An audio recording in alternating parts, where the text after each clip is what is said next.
Bab 176. Menerima murid. Malam begitu sunyi, dalam sekejap mata sudah fajar. Di pagi hari, cahaya matahari pagi menembus jendela istana dan menyinari wajah Harliye. Pada saat ini, luka di seluruh tubuhnya pada dasarnya telah sembuh, dan bahkan lengan yang terpotong telah tumbuh. Satu-satunya kekurangannya adalah auranya masih belum kembali, wajahnya masih pucat. Entah sejak kapan, Ranisi menyelinap masuk, pertama-tama melihat sekeliling, lalu menyelinap ke samping tempat tidur, menatap Harliye dari atas ke bawah dengan mata besar mengerjap, kemudian dengan penasaran mengulurkan tangan kecilnya dan menyentuh wajah Harliye. Dewa ini terlihat lebih tampan dari yang sebelumnya, hehe. Ranisi tersenyum dan berkata, dia juga tidak lupa mencubit wajah Harliye 2 kali. Setelah merasakan seseorang menyentuhnya, Harliye tanpa sadar membuka matanya. Dia melihat wajah kecil yang manis dan sepasang mata besar sedang menatapnya. Wow! Begitu membuka matanya dan melihat pandangan seperti itu, Harliye segera terduduk. Siapa kamu? Harliye tiba-tiba terbangun, itu membuat Ranisi terkejut, tapi dia tersenyum ceria. Namaku Ranisi, aku adalah putri dari kerajaan Zhao. Putri. Harliye melirik Ranisi, lalu melihat sekeliling dan bergumam, apakah aku telah dibawa kembali ke istana kerajaan Zhao? Apakah aku baru saja mengejutkan dewa? Sedikit. Harliye menggosok alisnya, matanya berangsur-angsur kembali jernih. Dia teringat apa yang terjadi tadi malam, membunuh penyihir darah jahat dan juga bertarung melawan pria berjubah darah, lolos dari kematian dan selamat. Setelah mengatakan itu, Harliye sudah berbalik dan berjalan keluar dari tempat tidur, kemudian meregangkan tubuh dengan nyaman. Di samping, Ranisi diam-diam melihat Harliye lebih dari sekali, merasa bahwa dewa di depannya tidak begitu berwibawa dan sulit didekati seperti yang dia bayangkan, tapi lebih terlihat seperti seorang kakak laki-laki. Di luar, David Zhao dan Adrian Qin bergegas berjalan masuk dan memberi hormat kepada Harliye. Dewa, terima kasih telah menyelamatkan kerajaan Zhao kami tidak akan pernah melupakannya. Ini sudah seharusnya. Harliye terus meregangkan tubuhnya yang agak kaku, karena kejahatan sudah dibasmi, maka aku pamit dulu. Kami sudah menyiapkan jamuan makan, mohon dewa untuk. Tidak perlu repot-repot. Harliye melambaikan tangannya sambil tersenyum, lalu sudah berjalan keluar. Dewa. Harliye yang baru saja melangkah dihentikan oleh Ranisi yang berada di belakangnya. Setelah mendengar suara itu, Harliye tidak bisa menahan diri untuk tidak berhenti dan menoleh. Apakah ada urusan? Ada. Ranisi menyeringai, melompat ke depan dengan langkah kecil, mengedipkan matanya dan menatap Harliye dengan penuh harapan. Dapatkah kakak dewa menerimaku sebagai murid? Aku ingin melatih diri. Melatih diri harus. Perkataan Harliye belum selesai. Putri Ranisi sudah berlutut di lantai. Ranisi memberi hormat kepada guru. Tidak, aku tidak mengatakan bahwa aku akan menerimamu sebagai murid. Harliye terkejut sesaat, melihat Ranisi langsung berlutut. Dia merasa serba salah. Sekarang dia masih menjadi murid orang lain, tidak bisa mengajari orang lain. Aku tidak peduli. Pokoknya aku sudah berlutut, maka kamu harus menerimaku sebagai murid. Ranisi cemberut, dia langsung tidak mau tahu, tapi yang patut disebut adalah ketika gadis kecil ini bersikap demikian, dia juga sangat imut. Rani, tidak boleh kurang ajar. Di samping, David Zhao buru-buru menegurnya dengan kewibawaan seorang kaisar. David Zhao tidak menyangka bahwa putrinya ini akan bertingkah seperti itu. Biasanya, tidak masalah dia hanya bertingkah manja di depannya. Tapi siapa Harliye?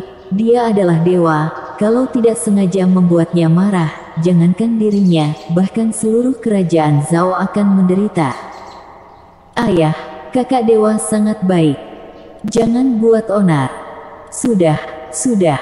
Melihat David Zhao benar-benar serius, Harley Ye melambaikan tangannya, menatap Rani Si dan tersenyum. Gadis kecil, apakah kamu tahu apa artinya menjadi dewa? Apa artinya? Rani Si menatap Harley Ye dengan kedua mata yang besar dan cerah. Artinya kamu akan memiliki umur panjang, artinya kamu harus menempuh jalan yang ditakdirkan kejam.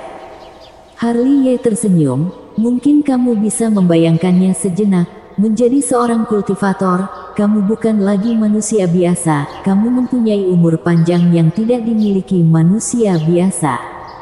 Kamu akan menyaksikan kerabatmu menjadi tua dan mati di depanmu dengan mata kepala sendiri.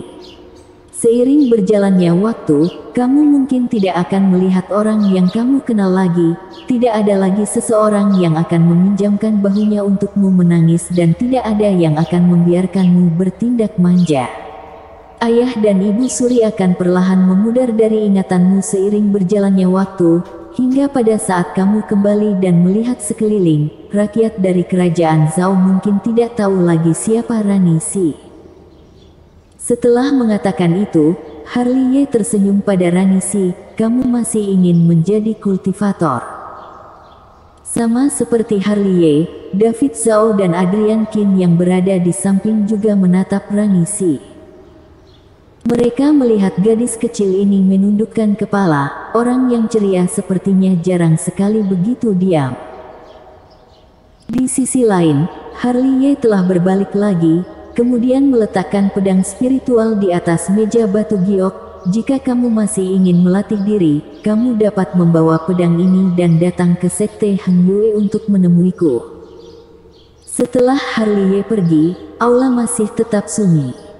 Di luar aula, Harley Ye telah menaiki awan api spiritual. Harley Ye tidak segera pergi, melainkan terus muncul di desa-desa kecil. Meskipun penyihir darah telah dilenyapkan, tapi dia masih khawatir, jika penyihir darah di kerajaan Zhao tidak sepenuhnya dilenyapkan, maka akan ada lebih banyak orang yang tewas. Malam itu, Harley Ye muncul di desa kecil itu lagi. Dari kejauhan, dia bisa melihat bahwa Lily masih memeluk lututnya dan meringkuk di bawah pohon bunga persik, diterangi cahaya bulan. Tubuhnya yang kecil terlihat sangat lemah, jiwa ilusinya terus-menerus bergoyang tertiup angin, membuat orang merasa sangat kasihan padanya. Harley Ye mendesah, mendekat dengan perlahan dan muncul di depan Lily, adik kecil, kakakmu. Begitu kata-kata itu sampai di ujung bibirnya, Harley Ye berhenti, meskipun dia tahu bahwa kakaknya Lily yaitu Radit yang sudah tewas, tapi dia masih tidak tahu bagaimana mengatakannya. Namun, meskipun Harley Ye tidak mengatakannya, bukan berarti Lily tidak tahu. Meskipun ingatannya kacau, tapi dia sangat cerdas dan sudah menebaknya. Kakak sudah bilang, dia akan kembali. Meskipun tahu, tapi Lily berpura-pura tegar dan tersenyum. Meskipun dalam bentuk jiwa, tapi Harley Ye samar-samar bisa melihat air mata berlinang di matanya. Kakak, terima kasih sudah datang menemuiku, aku tidak takut. Lily tersenyum dengan berpura-pura tegar, kakak sudah bilang dia akan kembali, aku akan menunggunya di sini. Senyuman terpaksa Lily membuat hati Harley Ye merasa sangat sedih. Meskipun dia hanya jiwa, tapi dia samar-samar bisa melihat air mata yang berlinang di matanya. Obsesi Lily terlalu kuat. Harley Ye menggelengkan kepalanya dengan tak berdaya dan diam-diam berbalik. Aku harap seiring berjalannya waktu akan membuatmu melupakan segalanya. Setelah meninggalkan desa kecil, Harley Ye berkeliling di sekitar kerajaan Zhao lagi. Setelah di malam hari dia tidak menemukan ada penyihir darah lain muncul, akhirnya dia menaiki awan api spiritual dan pergi menuju sekte Heng Yue. Langit malam penuh dengan bintang. Di bawah langit berbintang, bara api emas sangat mempesona. Saat sedang terbang, Harley tidak bisa menahan diri untuk tidak mendarat di hutan pegunungan yang gelap, kemudian melihat ke satu sisi. 3 gunung aneh. Harley bergumam, dia pernah melihatnya di peta kerajaan Zhao sebelumnya, tapi sekarang saat melewatinya, dia tidak bisa menahan diri untuk berhenti dan melihatnya. Melihat ke kejauhan, ada 3 gunung yang terjal, posisinya sangat bagus, tinggi dan kokoh. Meskipun ini adalah kerajaan manusia, tapi ada kekuatan aneh yang membuat ketiga gunung diselimuti kabut. Ini benar-benar tempat yang sangat misterius, seru Harley, lalu dia perlahan berjalan menaiki tebing, berharap bisa melihat lebih jelas.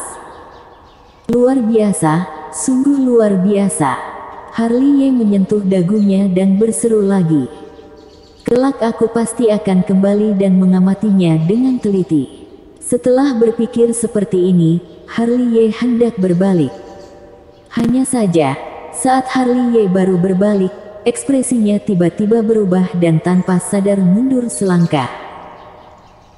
Tidak heran dia seperti itu, karena di belakangnya berdiri seorang pria berjubah ungu. Orang itu seperti zombie, kurus seperti kayu bakar dan tubuhnya seperti daging kering. Saat ini pria tua itu sedang menatapnya dengan tatapan muram. Bersambung.